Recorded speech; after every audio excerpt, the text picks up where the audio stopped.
নমস্কার। সব পুরনেরই কিন্তু নতুন একটা ধারাবাহিকতা চলে আসে, সেটা খুবই স্বাভাবিক। কারণ পুরনো কালিমাগুলো বা কষ্টগুলো যদি না মোছে তাহলে তো নতুন কিছুর প্রত্যাশা রাখা যায় না। আর নতুন কিছুর প্রত্যাশা মানে পুরনো কষ্টগুলোকে দূর করে নতুন কিছু দেখা, নতুন কিছু পাওয়ার ছোঁয়া। আর সেই কারণেই আজ আপনাদের কাছে নতুনভাবে উপস্থিত হতে চলেছি। ভোর হলেই কিন্তু মহালয়া। আপনাদের সবার ভীষণ ভালোভাবেই কাটুক এই প্রত্যাশা রাখি।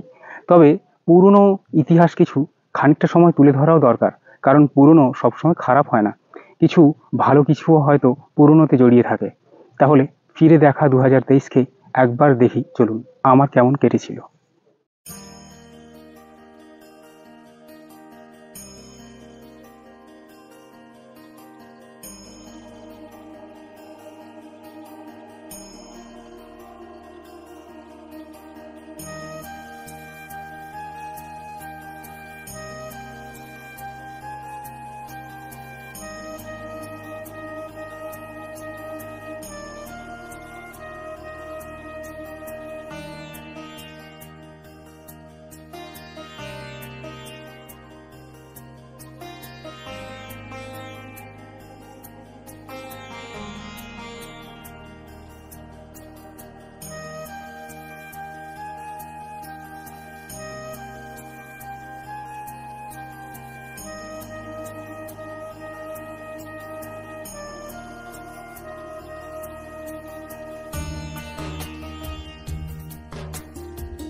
দেখলেন তো 2023 আমার ঠিক কেমন কেটেছিল।